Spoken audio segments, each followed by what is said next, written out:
Hello दोस्तों, आप सभी कैसे हैं। आशा करता हूँ कि आप सभी अच्छे होंगे। मैं प्रदीप कुमार। तो आज हम लोग देखेंगे क्लास 12th का हिंदी का जो तुलसीदास जी द्वारा रचित पाठ पद है उसका प्रश्नोत्तर। इससे पहले वाले वीडियो में हम लोगों ने देखा था कि जो पाठ है पद, उसमें तुलसीदास ने कैसे माता सीता से विनती किया है कि हे माँ, आप हमारी जो विनती है, हमारी जो प्रार्थना है वो ले जाकर मेरी दरिद्रता के बारे में, दुखों के बारे में जो है राम के पास ले जाकर बताइए। फिर दूसरे पद में था कि खुद जाकर राम के द्वार पे ये बैठे हुए हैं, गिड़गिड़ा रहे हैं कि हे प्रभु, आप ही से मेरा गुजर बसर होता है। तो उसी पाठ का हम लोग प्रश्न उत्तर देखेंगे। तो प्रश्न पहला जो है उसको पढ़ते हैं हम। पहला प्रश्न है, कबहुक अम्ब अवसर पाई। यहाँ अम्ब संबोधन किसके लिए है, इस संबोधन का मर्म स्पष्ट करें। इसका मतलब है कि कबहुक अम्बर अवसर पाई, ये जो वाक्य है, इस वाक्य में अम्ब शब्द किसके लिए आया है, तो अम्ब शब्द सीता माता के लिए आया है। इस संबोधन का मर्म स्पष्ट करना है तो लिखिएगा कि तुलसीदास बताते हैं कि हे माँ, आप तो जगजननी हैं, जगत की जननी हैं, हमारी भी दुखों को आप क्या कीजिए, हरिए, हमारी जो इच्छाएं हैं कि राम प्रभु तक मेरे दुखों को पहुंचाया जाए, आप ले जाकर पहुंचा दीजिए। प्रथम पद में तुलसी ने अपना परिचय किस प्रकार दिया है। देखिए, प्रथम पद जो है उसमें तुलसीदास ने अपना परिचय क्या दिया है, तो प्रथम पद में तुलसीदास ने अपना परिचय दिया है कि हे सीता माँ, मैं गरीब हूँ, मैं विकलांग हूँ, दुर्बल हूँ, मैला हूँ, पापी हूँ, मैं राम का ही नाम लेकर पेट भरता हूँ, मैं प्रभु के दासी का दास हूँ, आप ये सभी चीजें जाकर राम से बताइएगा। यानी कि प्रथम पद में तुलसीदास ने बताया है कि मैं विकलांग, दुर्बल, मैला, पापी और कमजोर हूं। यही बताना है कि मतलब प्रथम पद में तुलसीदास ने क्या अपने आप को बताया, कैसे परिचय दिया। अर्थ स्पष्ट करें। तीसरा सवाल का क, नाम लय भरे उधर एक प्रभु दासी दास कहाई। तो लिखिएगा, प्रस्तुत पंक्ति शीर्षक तुलसीदास जी द्वारा रचित पद से लिया गया है। इस पंक्ति के माध्यम से कवि ये बताना चाहते हैं कि मैं राम का ही नाम लेकर अपने पेट को भरता हूं और मैं प्रभु की दासी का भी दास हूं। जब सीता माता से विनती करते हैं तो कहते हैं कि हे माँ, आप जाके कहिएगा कि आपकी दासी का एक दास है जो आपके नाम को लेकर क्या करता है, अपने पेट को भरता है। इसका ख है, कली कराल दुकाल दारुन सब कुहातु कुसाजू, निज जन मन ऊंच जैसे कोड़ में की खाजू। तो इसमें लिखिएगा, प्रस्तुत पंक्ति शीर्षक पद से लिया गया है जिसके कवि तुलसीदास जी हैं, जो इस पंक्ति के माध्यम से कहते हैं कि कलयुग है, कठिन समय चल रहा है, बुरा समय है, भयानक है, बुरी तरह से दुर्गति ग्रस्त हूं, मैं नीच जन हूं, मेरी इच्छाएं तो बहुत ऊंची है जैसे कोड़ में खुजली।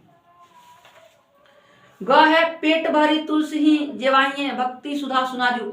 लिखिएगा, प्रस्तुत पंक्ति शीर्षक पद से लिया गया जिसके कवि तुलसीदास जी हैं, जो इस पंक्ति के माध्यम से कहते हैं कि हे प्रभु, हे राम, मैं बचपन से भिखारी हूं, गरीब हूं, मेरा जो पेट है वह तभी भरेगा जब आप अपने हाथों से मुझे भक्ति रूपी भोजन खिलाएंगे। यानी कि आप मेरे ऊपर कृपा कर दीजिए, मेरा पेट भर जाएगा, मैं तृप्त हो जाऊंगा। 4 नंबर प्रश्न है, तुलसी सीता से कैसी सहायता मांगते हैं, यानी तुलसीदास सीता जी से क्या मांगते हैं। तो तुलसीदास सीता जी से यही सहायता मांगते हैं कि हे माँ, आप हमारी जो विनती है वह राम प्रभु तक ले जाए कि मैं गरीब हूँ, मैं विकलांग हूँ, मैं कमजोर हूँ, पापी हूँ, ये सभी चीजें ले जाकर राम प्रभु को बता दीजिए, वो मेरे ऊपर दया दृष्टि करेंगे और मैं इस संसार से मुक्त हो जाऊंगा। 5वां सवाल है, तुलसी सीधे राम से न कहकर सीता से क्यों कहलवाना चाहते हैं। तो लिखिएगा कि तुलसीदास सीधे राम से न कह के सीता जी से इसलिए कहलवाना चाहते हैं कि सीता राम की पत्नी है और राम अपनी पत्नी के बातों को कभी मना नहीं करेंगे।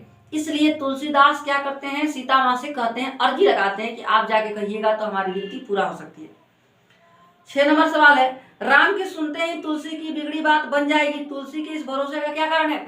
तो तुलसी के इस भरोसे का कारण यही है कि राम जो है अति कृपालु हैं, दयालु हैं, वह अपने भक्तों को ऐसे नहीं छोड़ते, उनके ऊपर दया दृष्टि बनाए रखते हैं, उनकी हर इच्छाओं को पूरा करते हैं।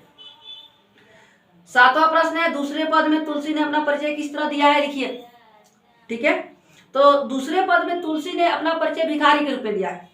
वे राम के द्वार पे जाते हैं, गिड़गिड़ाते हैं कि हे भगवान, मैं तो भूखा हूँ, जन्म से भिखारी हूँ, गरीब हूँ, मुझे धन संपत्ति नहीं चाहिए, आपका दया दृष्टि चाहिए, आप हमारे ऊपर कृपा कर दीजिए। तो वे दूसरे पद में अपने आप को भिखारी के रूप में परिचित कराते हैं। 8 नंबर सवाल है, दोनों पदों में किस रस की व्यंजना है? तो कवि दोनों पदों में भक्ति रस की व्यंजना करते हैं, दोनों पद में भक्ति के बारे में बताते हैं। 9 नंबर है, तुलसी के हृदय में किसका डर है? तो तुलसी के हृदय में डर क्या है? तो लिखिएगा कि बचपन से किसी ने उनका साथ नहीं दिया। जब वे संतों में गए, जब अंदर से वो डर चुके थे, जब वे संतों में गए तो उन्होंने बताया कि तुम्हारे डर का कोई इलाज नहीं, तुम राम के पास जाओ, वही जाओगे, वही कौशल राज है, वे दयालु हैं, अति कृपालु हैं, उन्हीं की वजह से तुम्हारा जो दिक्कत परेशानी है वो सब दूर हो सकता है। 10वां प्रश्न, राम स्वभाव से कैसे हैं? पठित पदों के आधार पर बताएं। तो राम स्वभाव से, इस पाठ के अनुसार बताना है, राम स्वभाव से अति कृपालु, दयालु, दयावान है। 11 प्रश्न, तुलसी को किस वस्तु की भूख है? तो तुलसीदास को भक्ति रूपी भोजन की भूख है।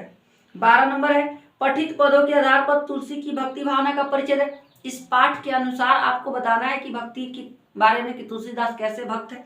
तो आप इन दोनों पदों का अर्थ लिख सकते हैं, बता सकते हैं कि ये बताना चाहते हैं कि मैं सिर्फ राम का ही नाम लेकर पेट भरता हूँ, उन्हीं से मेरा दया दृष्टि जीवन चलता है, वे अगर कृपा कर दे तो मैं इस संसार से मुक्त हो सकूंगा। मेरे अंदर डर था, संत फकीर के पास गया, उन्होंने यही बताया कि तुम्हारा सिर्फ जो दुख है वह सिर्फ राम की कृपा से ही समाप्त हो सकता है। 13 नंबर है, रटत रिरिया आरी और ना कौर ही ते काजू। यहाँ और का क्या अर्थ है? तो रटत रिरिया आरी और ना कौर ही ते काजू, यहाँ और का अर्थ ज्यादा कुछ नहीं। जब वे राम के द्वार पे जाते हैं तो कहते हैं कि हे प्रभु, मुझे और कुछ नहीं चाहिए, सिर्फ आपके हाथों से भक्ति रूपी भोजन चाहिए, आप दया दृष्टि बना दीजिए। 14 नंबर है, दूसरे पद में तुलसी ने दीनता और दरिद्रता दोनों का प्रयोग किया, ऐसा क्यों? तो लिखिएगा, समय की परिस्थिति को दिखाने के लिए कवि ने दीनता और दरिद्रता दोनों शब्द का प्रयोग किया है।